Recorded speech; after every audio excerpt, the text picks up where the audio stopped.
So Shed has asked, where can I hear one of the 3U Audio M7 capsules? Well, dude, I got you covered, because I got one right here. You're listening to The Dangerous Mind of Mark Yoshimoto Nemkov. No excuses, no BS, no pants. The 3U Audio M7.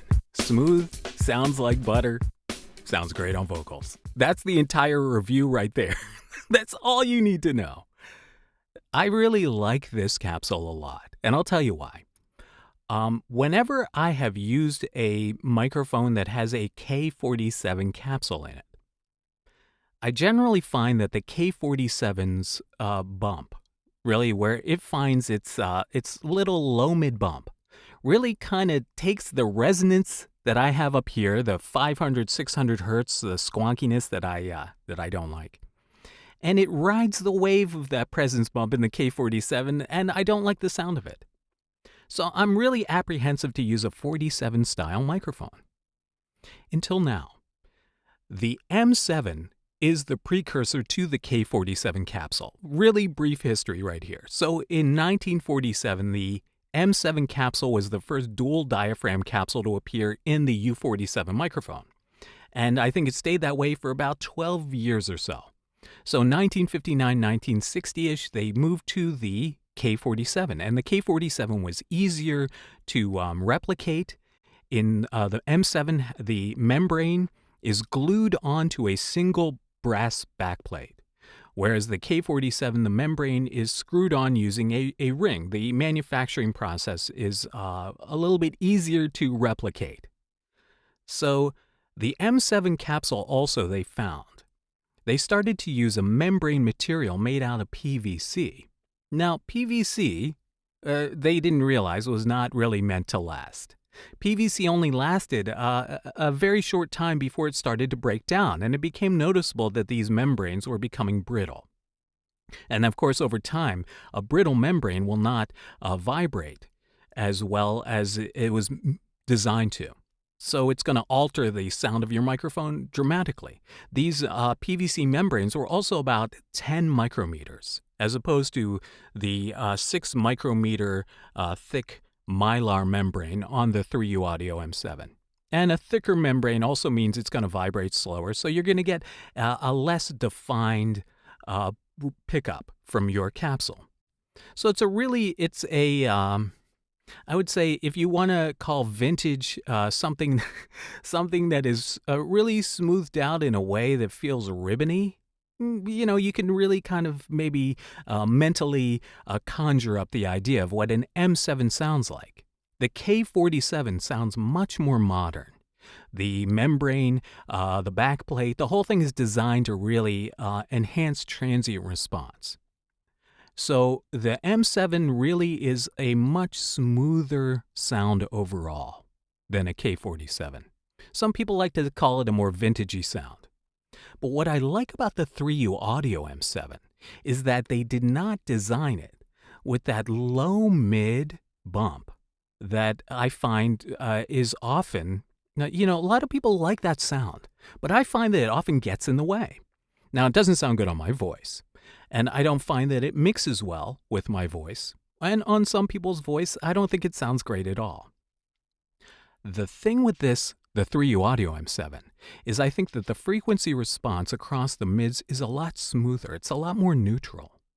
So what you're getting really is the smoothness of the M7, but without the peaky low-mid bump. You're not getting like this kind of more of a proximity effect thing from back here. Now, again, a lot of people like the proximity effect. A lot of people like that sound, and the bigger bottom sound when your headphones, it feels more 3D, right? But in truth, in practice, that giant low end is a mess, and it's like one of the first things that has to be taken out when you're mixing it, especially with music. So it's not always your friend, even though you think you sound amazing. But this is a very smooth capsule that I feel was specifically designed for voice capture, for the human voice. Here, you know what? Let me just read some copy, right? All right, so here we go. All right, here we go. Picture yourself in a boat on a river. with tangerine trees and marmalade skies. Somebody calls you. You answer quite slowly. A girl with kaleidoscope eyes. Cellophane flowers of yellow and green, towering over your head. Look for the girl with the sun in her eyes. And she's gone. Car spot tag. Lease a brand new Honda Accord LX for only $219 a month at your local Honda dealer. That's exactly what I'm thinking. I'm thinking that this kind of microphone you could use on all kinds of sources. You could use it on voices. You could use it on instruments. You could use it on anything. Yeah. Anyway, so this microphone. Okay, by the way, this microphone is the twin of the one I designed for Blake Morgan in New York City. He was looking for something that was leaning more into the U47 territory. And I conjured this one up. Blake calls this the Holy Grail. The Holy Grail is now being used at his studio to record the new Chris Barron lead singer of the Spin Doctors, his solo album on guitars and vocals, and also guitars and vocals on the new Miles East album. So this is not a 47, but it leans into that 47-ish territory that I think in a way works great for vocals and apparently works great for guitars. So I would say that I'm a fan of the 3U Audio M7. I'm a fan of like pretty much all 3U Audio stuff because I've tried a lot of it and the quality of it, the sound of it is really top notch. So two things real quick about the 3U Audio M7. Practicality-wise, you look at this image. All right, so this is how the capsule comes to you. It comes mounted on this pedestal, all right, already mounted in this ring. Do not try to remove the capsule from the pedestal or the ring. The pedestal has a single screw underneath it, so it attaches to the capsule deck from underneath, obviously. But do not attempt to remove this. I mean, I'm sure you could, but if you wanted to remount the capsule ring onto a new pedestal, you'd first have to remove the capsule from the ring, and then remove the ring from the pedestal, reinstall the ring onto a shorter pedestal or a different pedestal, and then reinsert. I think that there's too much risk involved if you're trying to rehome the capsule into a different mounting system. I think you have to live with this pedestal, which is a little bit high. And one of the things you can't really see is the pedestal is so high that the capsule is really actually higher up in the grill than normally you'd want.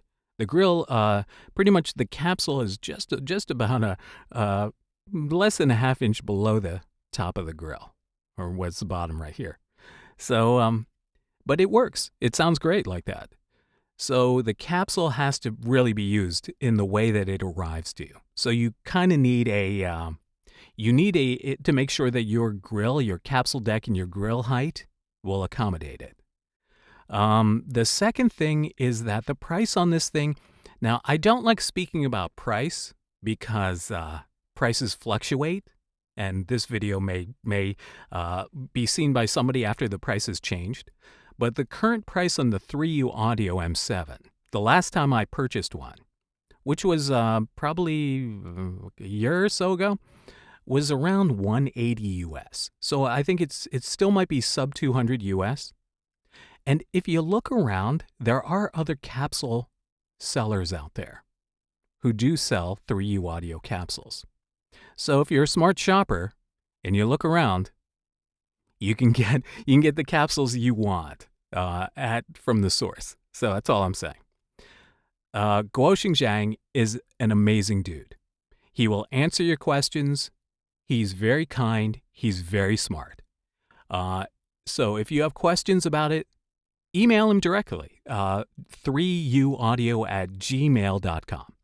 I'm not an employee of 3U Audio. I get no compensation for talking about their stuff. I'm just a big fan because it's great stuff. And you get to talk to the guy who designed it all. How cool is that? All right. So, Shed, I hope this answers your questions. Um, what else? No, that's about it. I'm not going to do any singing, so that's for sure. Yeah. So the 3U Audio M7, and of course, you buy it directly from Guosheng at 3uaudio@gmail.com. Just email him and tell him what you want, and he'll send you an invoice, and then it'll get shipped to you overseas. And sometimes it takes 3-4 days to get to you or to me in the United States, and sometimes it takes 3 weeks. It's just the the global supply chain is still a shit show. So it'll get to you. I promise it'll get to you. But yeah, that's it. So Shed, thank you for posing the question. Gave me a reason to bring this out for show and tell. And let me know what you think in the comments. All right. Until next time. This is Mark Yoshimoto Nemkov, fading to black.